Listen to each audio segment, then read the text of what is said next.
ఆంధ్రాకి నేత అవ్వమని చెప్పండి సార్, నేను అడుగుతున్నాను. కులాలు కలిపే రాజకీయం, కుల ప్రస్తావన లేని రాజకీయం పవన్ కళ్యాణ్ గారు మాట్లాడిన మాట కాదంటారా?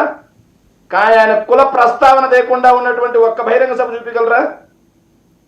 మతాలు కలిపే రాజకీయం, మత ప్రస్తావన లేని రాజకీయం ఈరోజు సనాతన ధర్మం.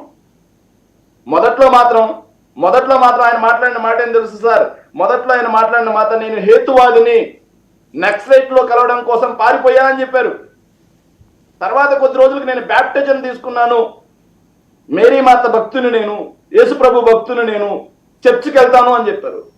తర్వాత కొద్ది రోజులకి నేను చనిపోయే పరిస్థితి వస్తే బీఫ్ కూడా తింటాను అని చెప్పి ముస్లింలను పొగుడుతూ దేశంలో అల్లర్లకి హిందూ నేతలే కారణం అని చెప్పేసి వాళ్ళ ఇళ్ళకి వెళ్ళి ఇఫ్తార్ విందులు చేసి వచ్చారు.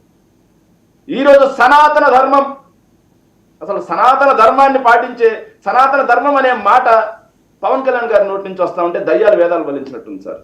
నేను మాట్లాడితే మళ్ళీ పర్సనల్గా తీసుకున్నామంటారు. నేను కాదు, చాగంటి కోటేశ్వరరావు గారు ఈ మధ్య కొత్తగా ఆయనకి ఇచ్చున్నారు, వీళ్ళు సలహాదారు పదవి ఇచ్చున్నారు. చాగంటి కోటేశ్వరరావు గారు ప్రవచనాల్లో చెప్పిన మాట వినండి. అసలు సనాతన ధర్మం అనే దాంట్లో విడాకుల ప్రస్తావనే లేదని చెప్పారు.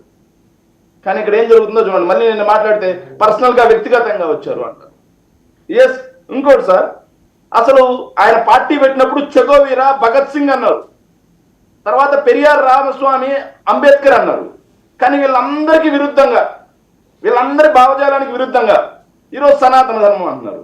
ఇంకొక దరిద్రం ఏంటంటే సార్, ఈరోజు ఆయన మాట్లాడిన మాటలు ఇంకో మాట ఉంది సార్, నేను బాల్ ఠాక్రే దగ్గర నుంచి చాలా నేర్చుకున్నాను అన్నారు సార్. కానీ ఈరోజు ప్రచారానికి వెళ్ళింది బాల్ ఠాక్రే గారి శివసేన తరపున కాదండి. శివసేన చీలిపోయి బీజేపీతో ఏకమైన శివసేనలో ఆయన చేరారు.